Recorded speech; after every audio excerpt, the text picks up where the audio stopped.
Excellencies, ladies and gentlemen, dear friends, good afternoon to everybody, and it is a real pleasure for me to welcome you all to the event this afternoon, namely on the topic, the Nobel Peace Prize, past, present and future. As you all know, the Nobel Peace Prize is one of the 5 prizes created by the Swedish industrialist Alfred Nobel. The others being in chemistry and physics, physiology, medicine and literature. As stipulated in Nobel's will, the Peace Prize is awarded to those who have, and I quote, done the most or the best work for fraternity between nations and for the abolition or reduction of standing armies and for the holding and promotion of peace congresses. The first prize was awarded in 1901, and it has been awarded annually, with a few exceptions, which I think Asle will speak about, since then. Today, the Nobel Peace Prize is, I think, unparalleled, the most prestigious award there is in this field. Every year, the announcement of the Peace Laureates garners international attention and a spotlight on the work of the person or institute or organization that has received the award. Nobel Peace Laureates have included such notable figures and institutions as the International Red Cross, the United Nations, Dag Hammarskjöld, Martin Luther King Jr., Mother Teresa, Desmond Tutu, Nelson Mandela, and Kofi Annan, to name just a few. Our discussion today will look at the past, present, and future of the Nobel Peace Prize. Dr. Asle Toje, who's sitting here in front of me, a fellow Norwegian, is currently a member of the Nobel Peace Prize Committee. He was formerly, until very recently, research director at the Norwegian Nobel Institute. Asle was educated at the universities of Oslo and Tromsø in Norway before going on to study international relations at Cambridge University, where he graduated in 2006 with a Dr. Phil. He was a Fulbright Fellow at Columbia University in the period 2004 to 2005, and was research associate at the Norwegian Institute for Defense Studies in 2007 and 2008. In 2008, Asle was also a visiting scholar at the European Union Institute for Security Studies in Paris. He has written several books on European and transatlantic politics, and is a regular contributor to various Norwegian and international press. It's a real pleasure to have you here with us this afternoon, Asle. It's an honor to have you with us, and the floor is yours.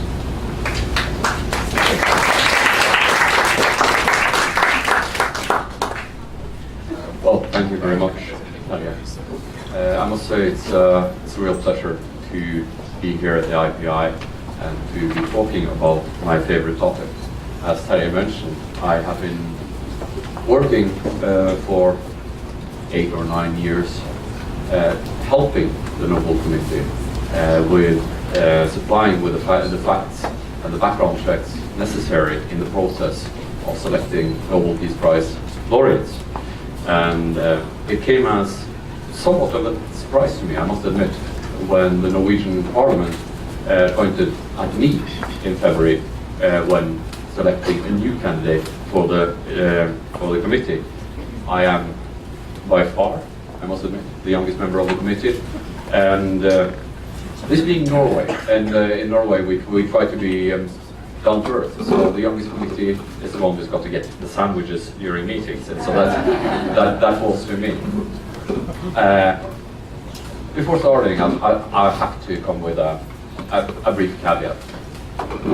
What happens in the committee chambers is governed by strict confidentiality, and I can't comment upon the discussions we have within the committee. Also, the committee members are bound by a no less than 50-year secrecy clause about the internal deliberations over Nobel Peace Prize candidates. So I can tell you about the internal ongoings up until 1968, but after that I think I will have to restrict myself to referring to information that remains in the public domain. So, let's start. Alfred Nobel. Alfred Nobel, born 1833, into the lower echelons of the Swedish aristocracy. His father was always on the run from the bailiffs, and he grew up not in poverty, but in poverty compared to his social class. Like Alfred, his father was an inventor and in many ways a dreamer. His father uprooted the family from Stockholm, took them to St. Petersburg, where the Nobel family thrived, finding themselves a niche in oil and armaments. I mention this because there's a popular misconception that Alfred Nobel was a pacifist. He was not. I've read many of the discussions. He wrote letters with a great many members of the peace movement, but above all, the grand old lady of the international peace movement, Beata von Suttner. They corresponded in German, French, and in English. And while Beata von Suttner was a pacifist, Alfred Nobel made it plain that he was more of a deterrence kind of guy. He believed that it would be unwise to abolish all armies. It would create too many incentives for those who retain a capacity for war. In 1895, as Terje mentioned, Alfred Nobel, having lived his life in a great many places, Alfred Nobel said that where I work is my home and I work everywhere. He was an industrialist, he was an inventor. He registered in his lifetime no less than 133 patents, the most famous of which he named after the Greek word for power, dynamitis, dynamite. He stabilized nitroglycerin and made a fortune, opening factories all over the world. 1895, he is in Sanremo in Italy, and he feels that his time on this planet is coming to an end. And he decides, and this is quite a special case, he decides to allocate almost all of his considerable fortune. When I'm talking to students about this, I compare him to a latter day Bill Gates. He was an inventor and he made his own business empire. He was an ideas guy and he made a great fortune that he didn't want to pass on to the family. He was unmarried, had no children, but I can assure you that the rest of his family were surprised, to say the least, when they found out that this vast fortune was going to be set out or divided amongst 5 awards, as Terje mentioned. So, revisiting the criteria outlined in Alfred Nobel's will of 1895, we have the person who has done the most in the previous year for the fraternity amongst nations, abolition or reduction of standing armies, and the promotion of peace congresses. After the court cases that followed the testament were done, and the committee could start working in 1901, it's worth noting, and I think this is an important point, that from the very beginning, the Nobel Committee has taken what you might call a dynamic reading of Alfred Nobel's will. He says the person that in the past year has done the most. The first award was given to Henri Dunant, founder of the Red Cross, and the French peace activist and parliamentarian Frédéric Passy. Henri Dunant had resided in the past year in an old people's home in Switzerland. He had done very little for peace in the year that had passed. And I think this is an important point because over the years, these 3 criteria have been understood by the Nobel Committee in the broadest terms to create 3 sort of main venues for Nobel Peace Prizes. One is peace mediation, those who go into end conflict. Another one is arms control in the broad terms, both reduction and abolishment and non-proliferation. And third, and this is the more broad category, perhaps you could call what he calls fraternity amongst nations. maybe we can say has been interpreted to those who work for creating the preconditions for peace, as we know. Terje Larsen was nice enough to mention the Oxford Dictionary of Contemporary History's listing of the Nobel Peace Prize as the most prestigious award in the world. And I can assure you that the members of the committee, we take our charge very seriously.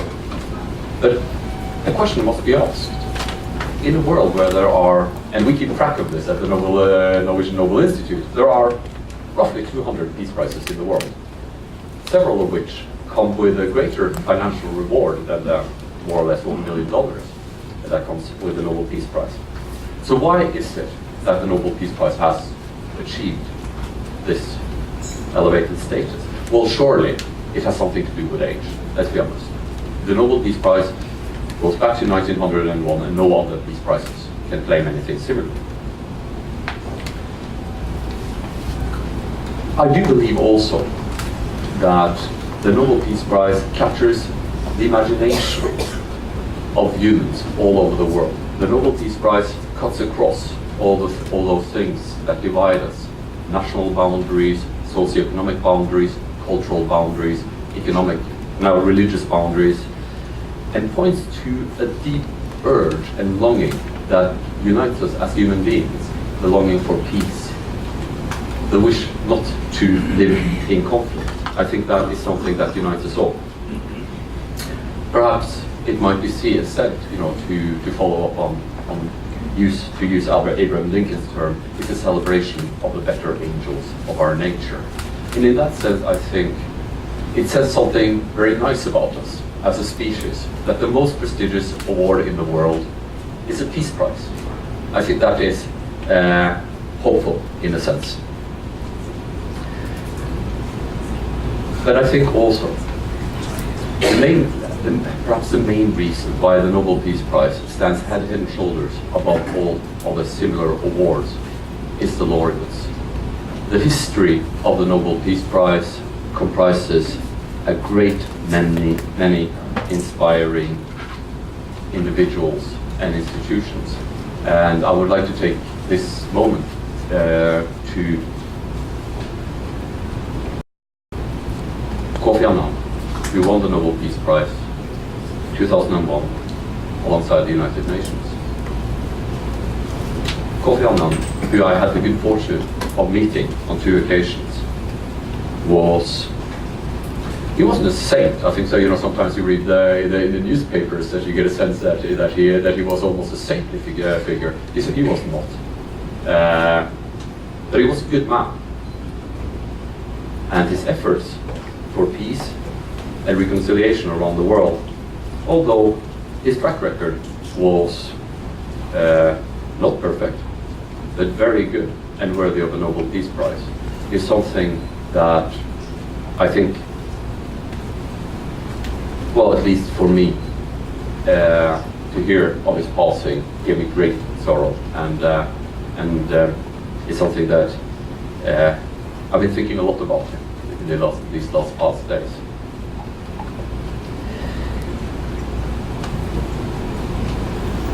When we look back at the history of the Nobel Peace Prize, and I'm just going to try to give you sort of my academic view. I have the fortune that I was the research director at the Nobel Institute, so I do know a fair bit about the history of the Nobel Peace Prize. So what I'm about to say here is my view. It's not the view of the committee or anyone else, but this is just the view of somebody who's spent more time in the archives reading about the Peace Prize than most others. I think that when you look at the Nobel Peace Prize, from 1901 up until 1914, it's a very clear focus in the Nobel Peace Prize. The Nobel Peace Prize is arbitration. This belief that peace in the international system is best taken care of through arbitration. Of course, as we know, World War I took part of the sail out of the, now wind out of the sails of the arbitration agenda. Then, in the interwar years, the Nobel Peace Prize focuses quite strongly on the League of Nations, all the way up until 1940. Terje was mentioning that there have been some years that the Nobel Peace Prize has not been awarded, has happened on 19 occasions, and so the biggest chunks in those are obviously during the World Wars. We don't hand out peace prizes during the World Wars. Last year that it was not awarded was I believe that was, 1972. So the committee is not obliged to award a Nobel Peace Prize each year. If we can't find a suitable candidate, we will just let the money roll over to the next year. So, up until World War II, arbitration and the League of Nations, those were the two sort of big themes for the Nobel Committee. Both of them give us an indicator of, I think, the broader theme that unites the Nobel Peace Prize all the way up until today.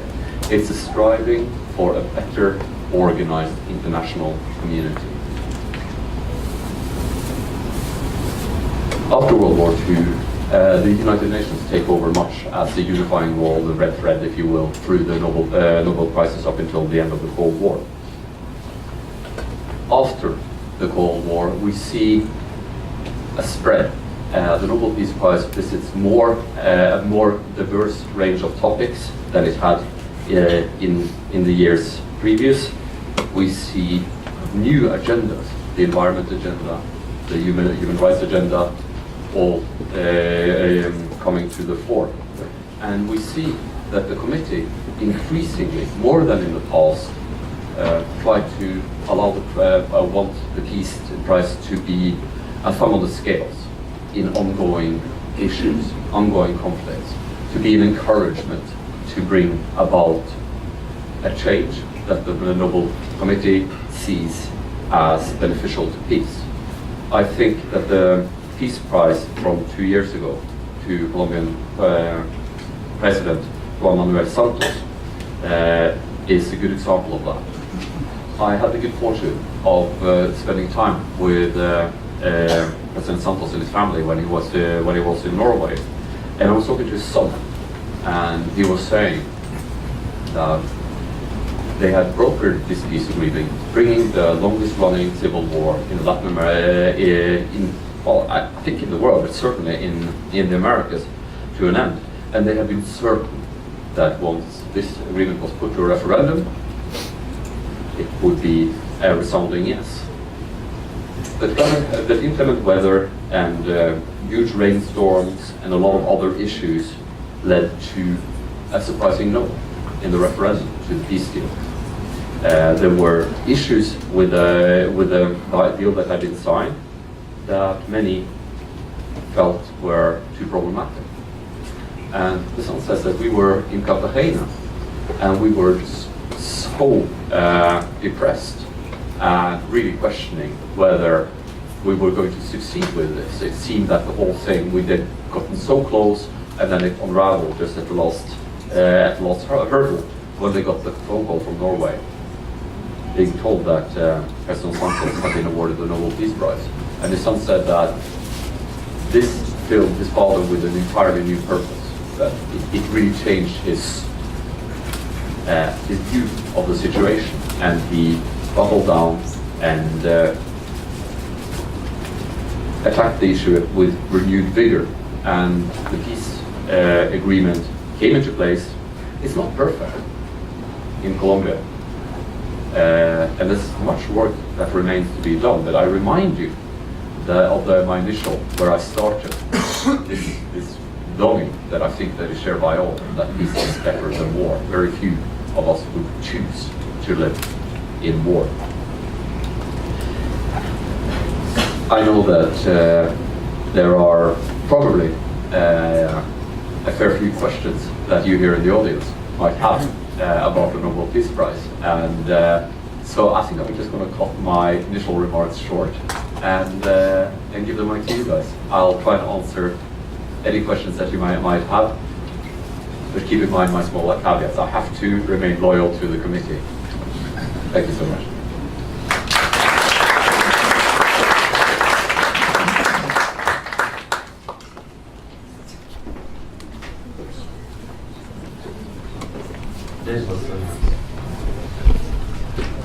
Thank you very much, Asle, for a very learned and very comprehensive overview of past, present, and future perspectives for the Nobel Peace Prize. I know there must be tons of questions in the audience there. I can already see hands coming up, but I wanted to ask you one question before I open the floor. I have in front of me here statistics of all the Nobel Peace Prizes and all the Nobel Prizes and also the Nobel Peace Prize. And there is a striking pattern in the numbers. That is that by and large it's only the North who have, not only but mostly the North that got all the prizes, and the gender balance is not very good. How would you find it? The Nobel Committee, we meet in a wonderful chamber that has been kept entirely intact as it was built in 1904. And on the walls of that chamber, we have the pictures of all the Nobel Peace Prize laureates. And you're right. When you look at the beginnings, the Nobel Peace Prize predominantly goes to elderly white men with facial hair. That seems to be, and also about a narrow segment of these, a strong preference for Western Europe and North America, excluding Canada. Then from the 1930s, you see that you get a greater global presence. You get more people from the rest of Europe, from the rest of the Americas. But the great change, when you look at the photographs, a great change comes in the 1980s. You see ever more people represented from the entire world, from all corners of the world, and there are more women present. And just to tackle the question about gender balance, I think the Nobel Peace Prize is a child of its times. And if you look at other institutions and forums, this is the way the world was, unfortunately. For instance, when I mentioned that, up until World War I, it focused on the Nobel Peace Prize focused on arbitration. After World War I, the League of Nations. These were venues where there were preciously few women given any prominent places, and I think we just have to live with that and learn from that. But that's the way it is. That was the way the world was. Thank you very much. I thought it was a difficult question, but it was also an excellent answer. May I now open the floor? I see several hands already. I will collect 2 or 3 questions and then turn back to Asle. Can you please state your name and affiliation when you take the floor? I will start on the second row. Hi, Jonathan Granoff. I'm the United Nations representative for the World Summits of Nobel Peace Laureates. And I wanted to underscore one of your points, which was every year we have a summit of the Nobel Peace Laureates. And in order to support the process that you put into motion in Colombia, we brought 25 Nobel Peace Laureates there. It was a huge national event with tens of thousands, public exposure and support. Recently, for example, I brought 4 Nobel Peace Laureates to the Middle East, to Bahrain, Presidents Walesa, de Klerk, and Jose Ramon Huerta. So the work that you do gives space for civil society organizations to promote the principles that you stand for. And I think that's a point you didn't bring out, but I think it's extremely important that you, by virtue of putting these values forward, you create an enormous amount of space. And there, by the way, there's a women's organization of women's Nobel Peace Laureate, which it was Jody Williams, Marie Corrigan McGuire, Betty Williams, etc. So we're trying to address this issue with passion and advocacy. So I just wanted to thank you and let you know that there's a lot of benefits that we don't even get to say thank you that often. So on behalf of that organization, thank you. Thank you very much indeed. I will then move to the gentleman on the front row. I seem to recognize you. Warren Hogue of IPI.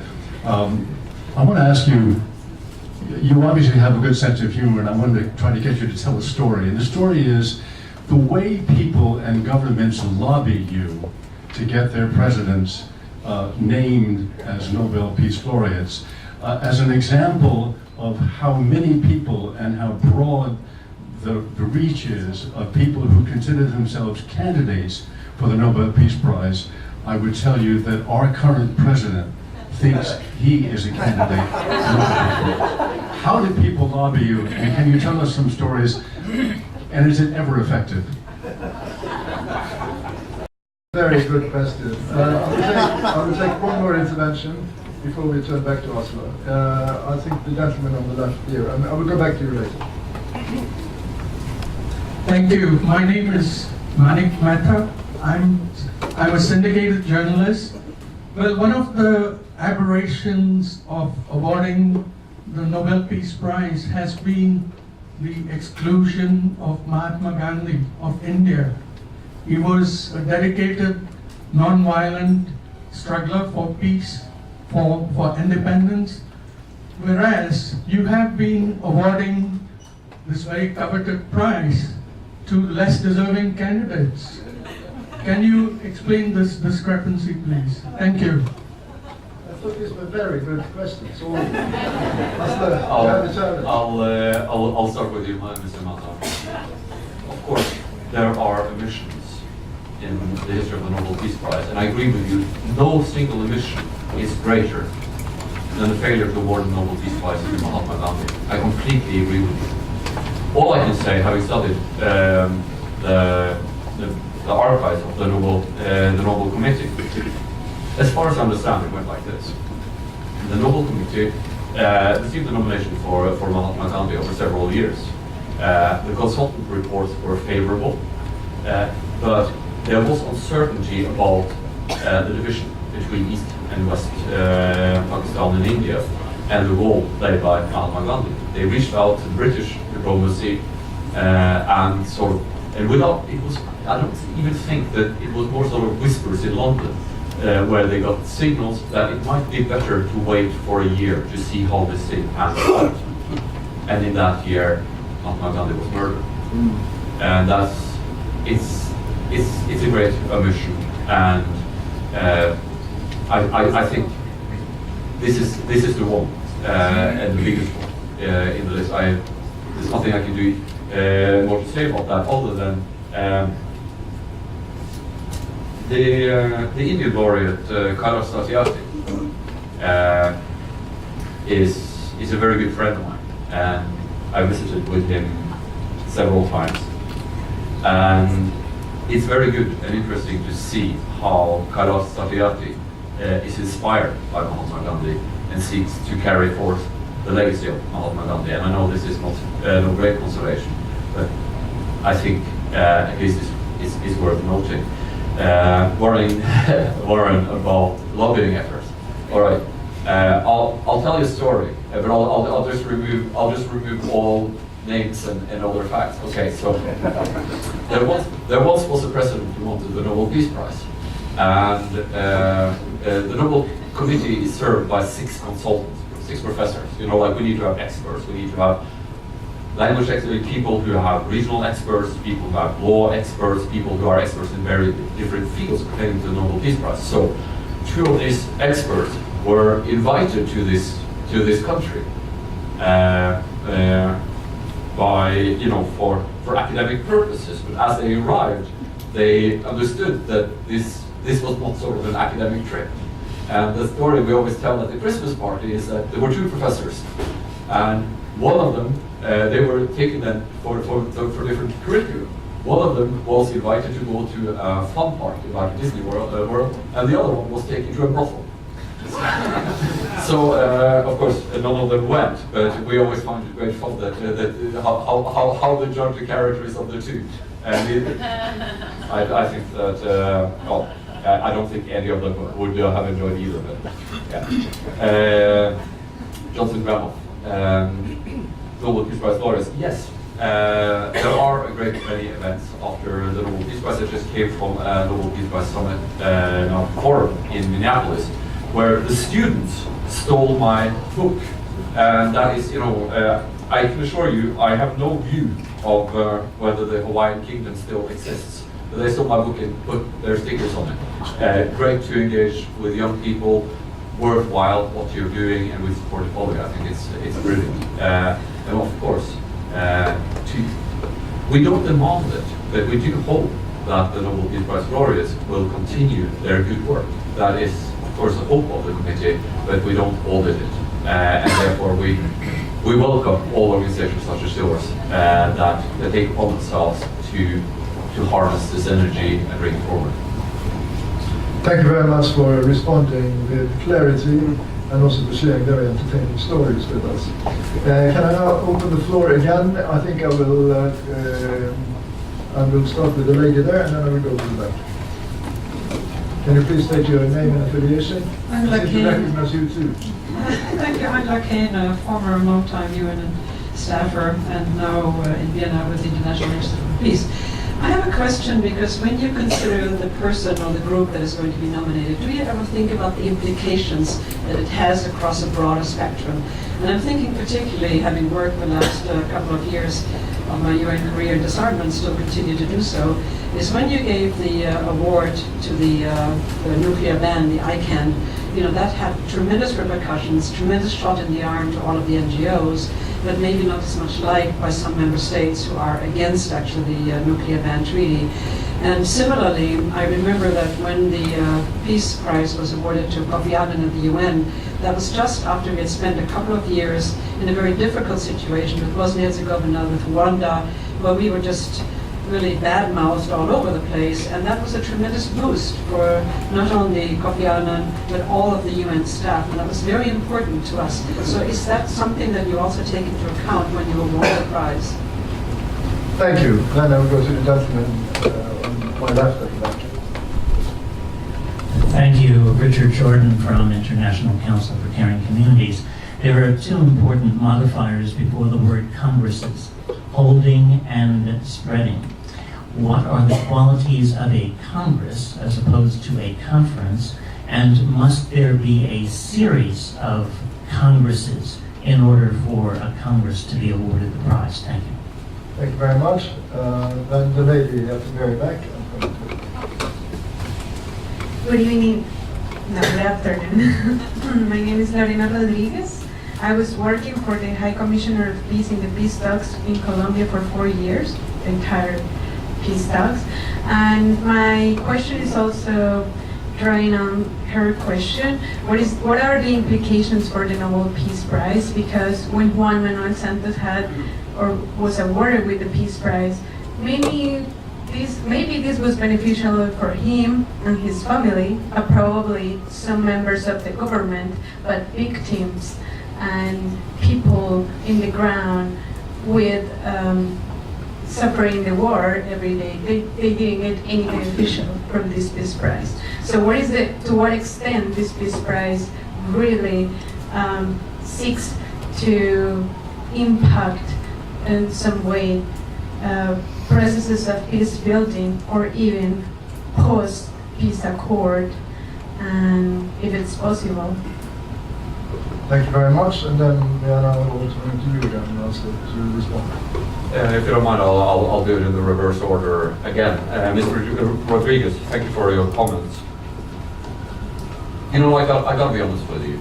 I think we shouldn't try and overburden the Nobel Peace Prize. You know, some people expect that the Nobel Peace Prize can create peace. It cannot.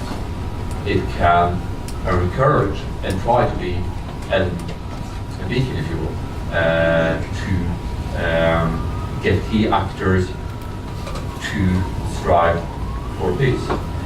When it comes to whether the Nobel Peace Prize, in your words, bestow any benefits on the people afflicted by this conflict, I have to disagree because peace, and I'm not saying it's created peace, but I do hope that it was a part of the tapestry, if you will. And I think peace is a great benefit to the people that have been harmed, and there are great benefits of the conflicts in Colombia, and I do know that the underlying causes for the civil war have not yet been fully redressed or mended. All I have to say to that is that And I know it's desperately unsatisfactory to answer this way, but it takes time. And sometimes, you know, the first road, the first step on the road towards positive peace, if you will, is to create negative peace, an absence of people shooting at each other. And that's, I hope the Nobel Peace Prize in some way further that agenda. Richard Jordan, on the peace congresses. The peace congresses was closely associated with Greta von Suttner, Alfred Nobel's long-time pen pal. He even asked her to marry her. He even asked her to marry him at one stage. They had a great partnership. They exchanged a great many letters. She wrote much more letters to him than he did to her, maybe because she kept asking him for money for her peace congresses. These peace congresses was a track that, much like arbitration, lost much of their oomph after World War I. This idea to have regular meetings, annual meetings, to where worthy people, terrible people who come together and discuss peace, was in some ways sort of taken over by the League of Nations and then later by the UN as primary forums for those kind of endeavors. So I do believe that the Nobel Peace Prize has remained true to that article, having singled out both the League of Nations and the UN as so many on so many occasions. And I do believe that the underlying emphasis in this part of the testament is striving for a better organized world. This belief that a better organized world carries in it a greater promise for a more peaceful world. And that's a view that I personally share, and I believe that was a view that also Alfred Nobel subscribed to. Let's see. Then did I missed the question? What was the first one? Sorry, that was Angela Kane. Sorry, Angela. Sorry, I know Angela, so I only wrote Angela and then no more. Yeah. Angela was invited to participate as an expert on non-proliferation at the Nobel Peace Prize Forum symposium in Norway earlier this year. And the question that she asked me is a question that we discussed at great length, and the prize given to the invention to ban nuclear weapons. I can't comment on what the committee thought when they were discussing this. Well, primarily because I wasn't in the room. I don't know what they discussed. But I must tell you this: no single issue has been carried forth by the Nobel Committee more often than the work to rid the world of nuclear weapons. More than 10 prizes. It depends a little bit on how you count. Are you going to count the Obama Prize as an anti-nuclear prize? The committee focused on that, on the Prague speech. There's more than 10 awards, and you know, like nuclear non-proliferation work falls in various categories. You have non-proliferation, so that not more nations getting nuclear weapons.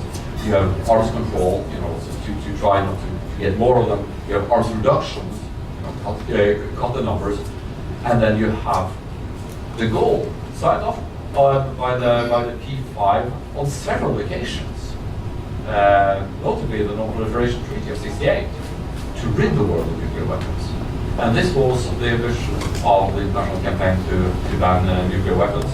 And they have chosen a different venue, a different style than past efforts, shunning high politics and trying to go the path that we'd see at work when it came to landmines and to chemical and biological weapons. All this is mentioned in the public text from the Nobel Committee.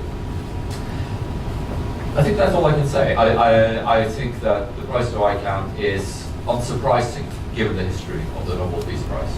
That's all I can say about that.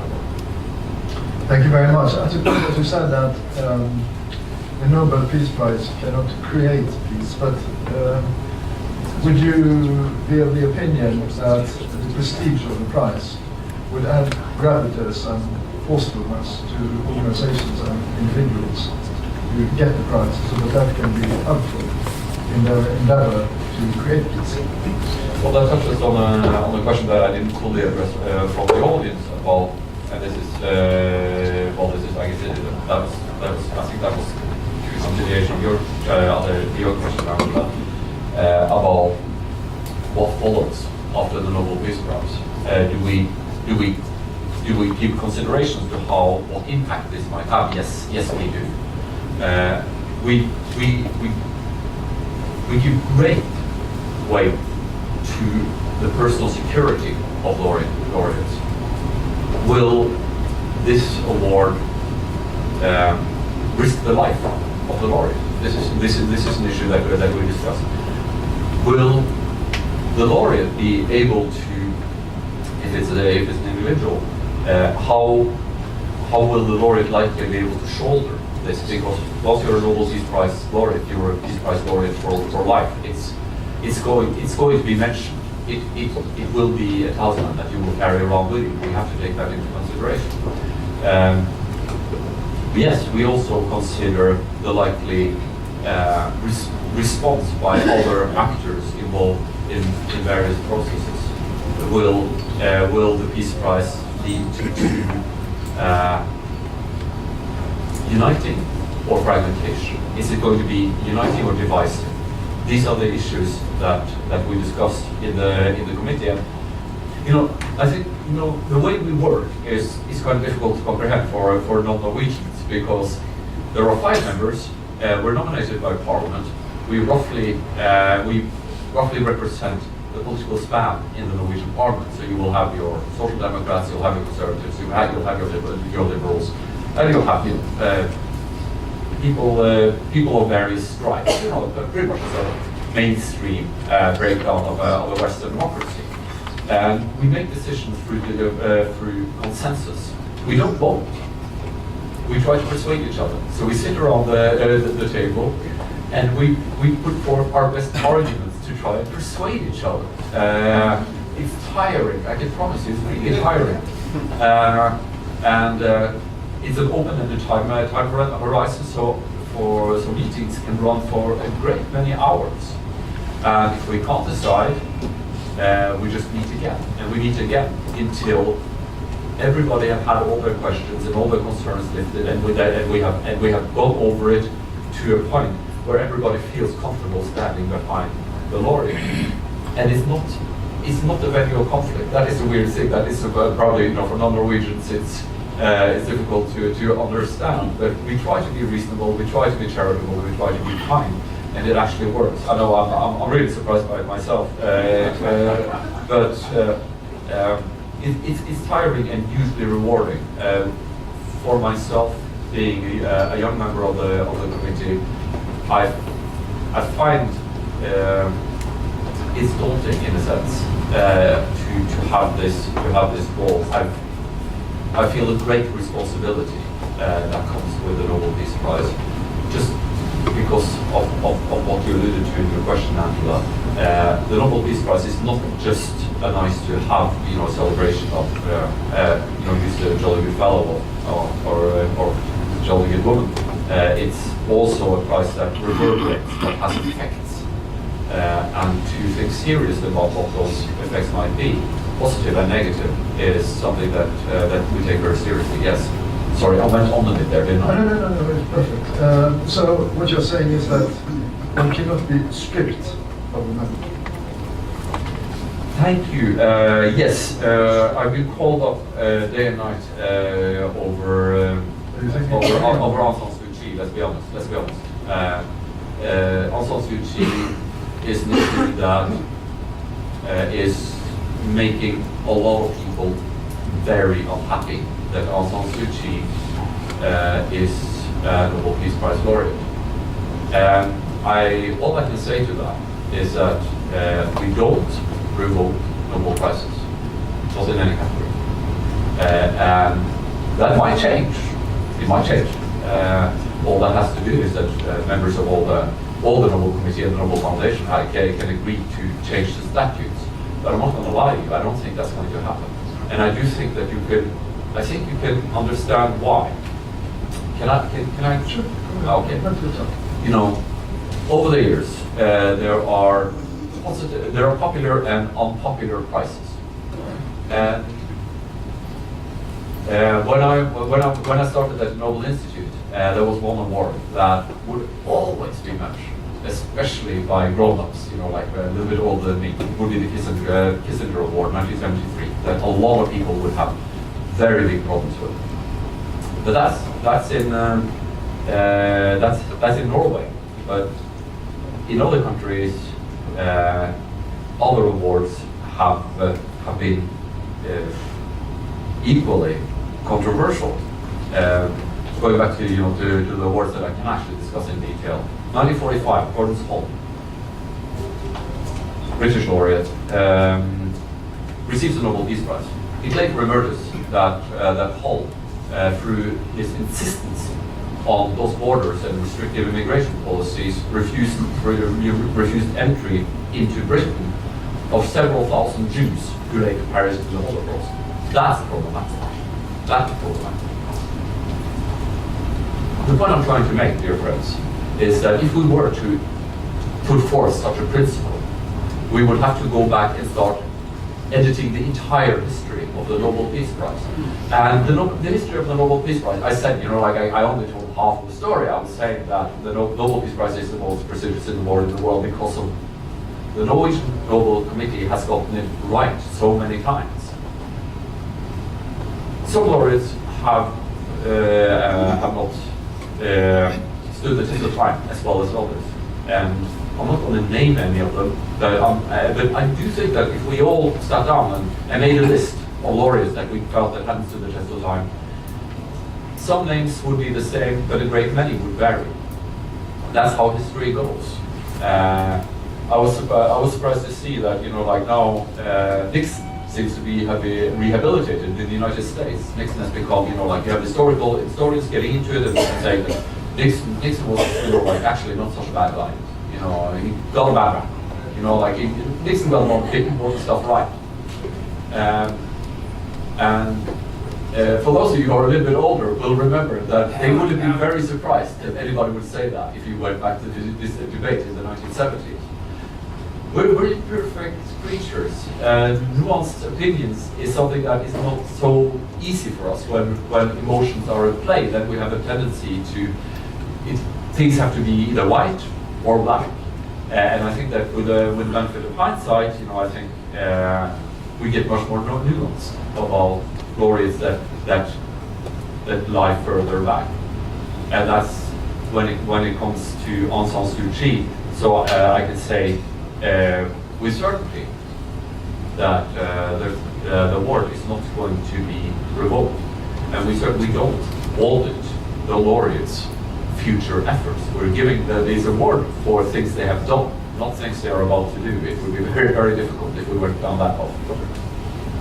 Thank you very much again. Maybe it's inappropriate and unfair to ask, but it's too tempting. To your mind, what was the worst mistake you committed on the story within the period you could talk about?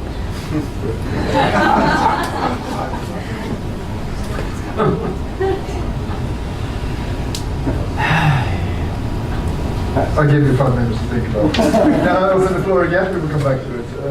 That was an awful question. The very young gentleman here on the front row. Yeah, first of all, thank you very much. I wanted to ask you about the award to President Obama. And at the time, the award was given on the basis of what it was expected that he would do in the future, rather than what he had actually done. And there's not a criticism of President Obama at all, because I think he tried very hard. But of course, not everything panned out. So we have Libya, we have Syria, we have Iran. So given that background, what is your thought about awards given looking forward rather than looking directly at what somebody is actually, when he got the award, he had not achieved much. He'd become the President of the United States, but it was still at the very, very beginning of his administration. So can you offer some reflection on that? Thank you. Thank you very much, John. I will then go to the gentleman on the second row. I'm Ambassador Anwar Chaudhry. I collaborate with the Global Movement for the Culture of Peace, and I worked many years at the United Nations.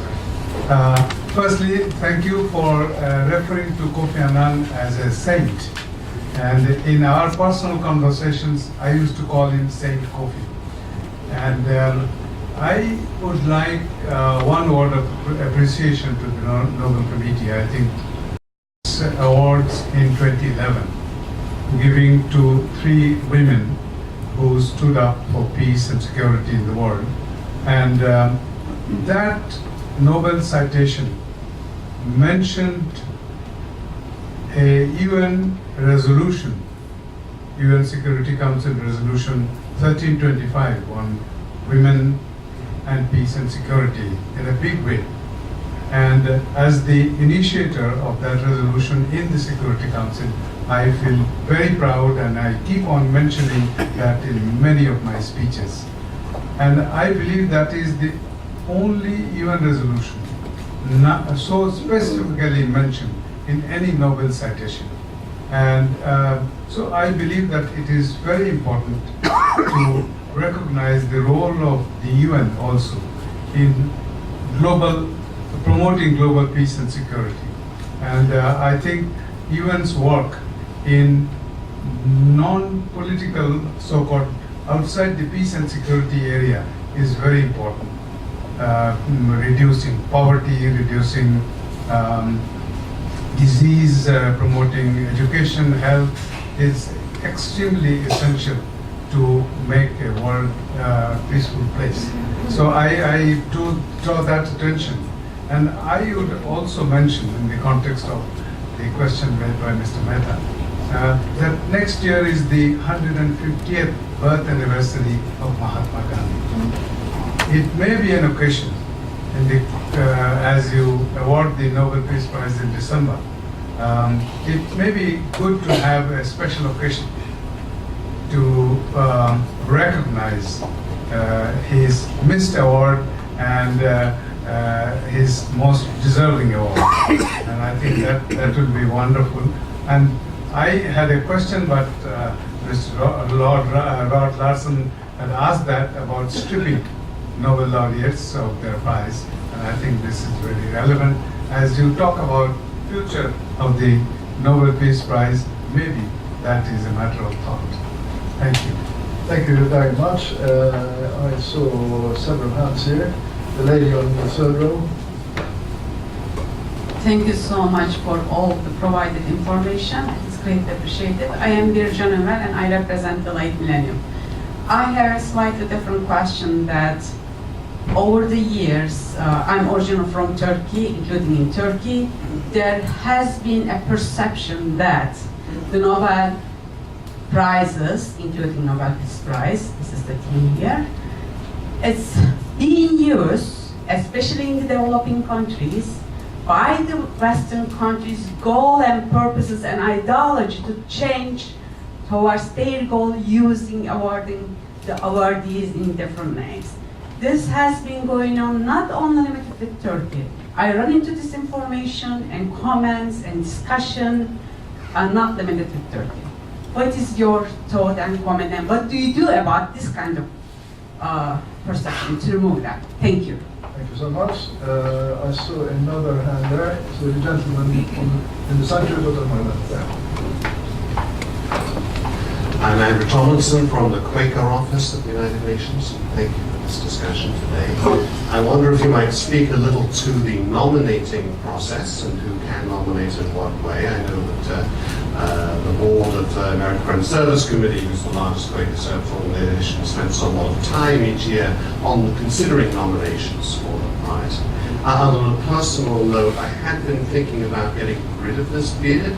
I'm now realizing facial hair is an important component that the northern gentleman suggested this. Well, you know, who knows, there might be sort of a revival. Andrew, all right, nominate for the Nobel Peace Prize. Well, obviously, Nobel Peace Prize laureates, obviously members of the committee, both members of the committee, members of national assemblies, members of government around the world, full professors of history, political science, and international law, judges at the International Court of Justice, and some other international courts. Yeah, I think that's sort of the main categories. They're all listed on the website. Yes, I mentioned laureates and the boards of institutions that have really received the Nobel Peace Prize. What we see is, I think it was easy to be on the committee in the past. You know, like in the interwar years, it would be routinely about 7 or 8 nominations. This year we had 331 nominations. So the work for the committee, you know, brushing up on all these nominations is much more consuming than it had been in the past. We receive the nominations in a variety of ways. All you have to do, if you can nominate, is to send us an email if you want to, and say, "Hi, my name is Professor John Smith of the University of Excellence, and I would like to nominate so and so for the Nobel Peace Prize." That's all. That's the minimum. However, we now have developed a new website where people, where those who nominate can go in and follow a relatively easy. It's like a bit like buying an airline ticket online. The thing is, we've had a problem in recent years, and this touches upon one of your past questions, Terje, of fake nominations that we get. Last year, we had to report to the police a nomination where a professor had nominated a controversial candidate, and when we reached out to this professor, as we always do, we always reach out to those who have nominated to confirm their nomination. He said, "I never heard about this. This has nothing to do with me." And it was somebody who just taken this person's business card, stapled it to a letter, and forged a signature, and hoped that it would pass through. So, you know, we do have procedures to weed these kind of things out. I'm really happy that we are getting ever more nominations, and I think it's a testimony to the globalization of the prize that we get ever more nominations from outside Europe and North America. You know, the balance of nominations are becoming ever more in sync with where people live around the world. You know, like a point that was made, you know, like about the gender balance in the Nobel Peace Prize. You know, if you were to take it from a political scientist, so, you know, the way I would see it is, how do women go, you know, when it comes to Nobel Peace Prizes, relative to how many women were nominated for the Nobel Peace Prize? And on that score, women actually have a better chance of getting the Nobel Peace Prize than men. Because so few women were nominated, right? And now the best way, you know, like the best thing that anybody can do, you know, to bring an individual or an organization or individuals to the attention of the Nobel Committee is to nominate them. And we don't, the nominations don't roll over. They have to be nominated each year. And I think that is something that I would encourage those who are eligible to nominate to do. And if you're not all eligible, you know, why not seek out somebody who is eligible and you can persuade of this being a good idea. I think often we find, and I certainly appreciate it, those who nominate take the time to make the case for their nomination in a letter. We read every nomination. I have to tell you, like it's time consuming, but very, very interesting. Because, you know, when it comes to some nominees, we can get dozens of nominations for the same individual, same institution. And it's very, very rewarding to read the various thoughts behind different nominations. It provides a much more nuanced picture and gives me a much better sort of entry value, you know, when going into the discussions with the people, the other members of the committee. Yes, Madam, what's that? My question was based on. I know, but your name? Yes, yes. Well, the perception that the Nobel Peace Prize is being used by Western powers to further Western values. No, no. The Nobel Peace Prize is yeah, I know. And I just have to say, as a member of the Nobel Peace Prize, we're not the representatives of any power. We're not the representatives of the Norwegian government. We're not the representatives of the West. We are the custodians of Alfred Nobel's last will and testament and trying to bring forth his vision into the world. That said,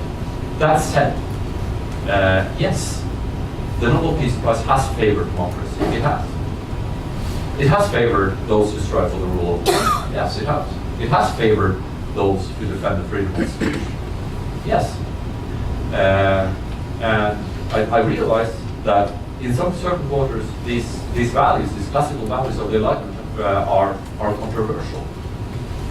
And the Nobel Peace Prize is controversial. It's every year there is a great deal of controversy around the Nobel Peace Prize, and we don't hide. We don't hide our views. We stand behind the laureates and our decisions. And I think if you think that is some sort of Western law, maybe, but we don't. But I know that you don't. But I think it's proven that a better organized society and freedom fosters and helps internal and external peace. That is the scholarly consensus on that matter. I feel that we stand on pretty sound grounding, and I have to tell you that I'm much happier, standing in that camp than in any opposite camp. It would be much more comfortable for me. So no, I don't have any problems defending that. Ambassador Chaudhry, yes, like the second point about acknowledging Mahatma Gandhi, I don't think that's going to happen. In the last posthumous prize we awarded was to the UN Secretary General Dag Hammarskjöld in 1961. Our statutes were changed in 1974. We don't award posthumous awards because that might have been, had we changed the statutes, that might actually have been an alternative to posthumously give Mahatma Gandhi the award, but that's not possible. I think this is just one of those. It's just a thread in the tapestry of the Nobel Peace Prize, and I think we just have to console ourselves with it. That Mahatma Gandhi didn't receive the Nobel Peace Prize is an omission. Thank you for noting the 2011 Peace Prize to Johnson Sirleaf and Tawakkol Karman and Amar Bowie from Sierra Leone and from Liberia and from Yemen. Yes, I think the focus and the plight, the focus on women and women in peace and the plight of women in war is something that has been desperately under-focused in the long 1900s, the long 20th century, and I think I've had the pleasure of spending time individually with all these three candidates. The only thing that I feel is it saddens me a little bit is that each of the laureates are such wonderful and inspiring human beings that they would, each and every one of them would have deserved the podium all to themselves. But I do think that when the decision was made to take three representatives, worthy representatives of an agenda, these were, I think they were very inspiring laureates, and that they have continued to do very good and inspiring work. Thank you. Time is running out, but I will take a few more questions, and then I will turn back to Asle. But since we have very little time left, please be disciplined and short. Oh, you noticed. You noticed. Yeah, something I was going to... It would be inappropriate for me to comment on the Nobel Peace Prize to President Obama. All I can do is refer you to, admittedly, the short statement made by the Nobel Committee when awarding the Nobel Peace Prize to President Obama, where they focused on President Obama's desire and stated objective of changing the tone and the focus of international politics, which is obviously important from Europe, the most powerful country in the world. It was also noted his Prague speech foreshadowing a renewed emphasis on nuclear disarmament. History will tell how the Peace Prize President Obama will be judged. I notice that there are a great many people who are skeptical, as you are. For me, my job is to stand and be loyal to the Nobel Committee, which I intend to do. Thank you. Thank you. I closed my list, but before I closed my list, I saw a couple of hands. The lady on my left here.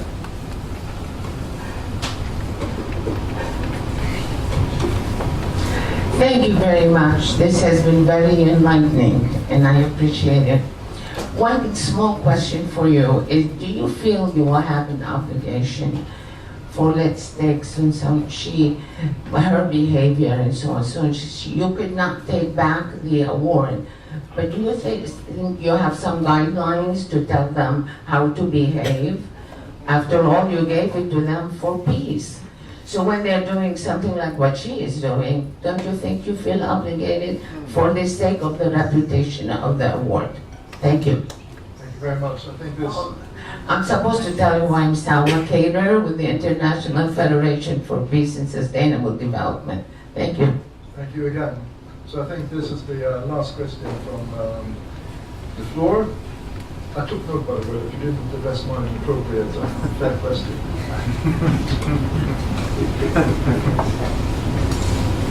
I gave you 5 minutes.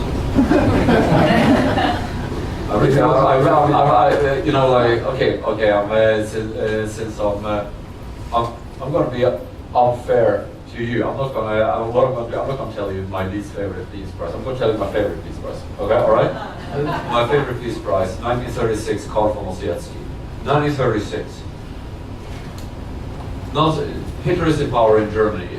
He's imprisoning political opponents on a huge scale. The Nobel Committee gets the biggest number of nominations in its history for the German Social Democrat and newspaperman Karl von Ossietzky. Karl von Ossietzky is by this stage imprisoned in a concentration camp. This is a controversial award. In 1935, the committee blows up. The committee has two. There's a present Norwegian foreign minister and the past Norwegian foreign minister, and the committee it disintegrates. Both of the foreign ministers leave the committee. They feel that this is a bridge too far. You know, this is high politics. New members come in and they award the Peace Prize to Karl von Ossietzky in 1936. Norway, this is the first of the empty chair Peace Prizes. This was an award, and when reading the consultant report on Karl von Ossietzky, it makes me just so proud to have been a Nobel, to be in their tradition, because the consultants saw something that a lot of people didn't see: the inhumane face of this Nazi regime being a threat to mankind itself. And the consultants urging the committee, it's very strong language. The last consultant report ends up saying, you have to show some spine now, because if you don't, no one will. Well, the committee showed some spine. Norway was sanctioned by Nazi Germany. Karl von Ossietzky had his health broken in the concentration camps, was released just before he died. A great tragedy. Carl von Seecki had, by the way, been the newspaper man who put in print that Nazi Germany was breaching the Versailles Treaty and was on the way with a huge rearmament war. This is my favorite award. I think it was a Brave Award. I think it was the Right Award. And I think it's an award that deserves to be revisited in the history of the Nobel Peace Prize. So, Terje, this is because I Sauerkraut when it comes to obligations. Yeah. No, it's not that kind of party. We don't give the Nobel Peace Prize and then says, well, and Madam or Sir, can you please sit down here and just sign this rules of future conduct that we don't. We try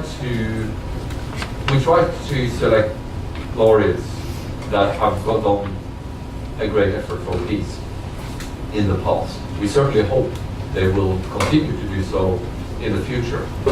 But I don't see it would be even a good idea to go down that path. The issue of Aung San Suu Kyi, and this is an important point here. Speaking as an academician, it's a lot of smart people here in the room.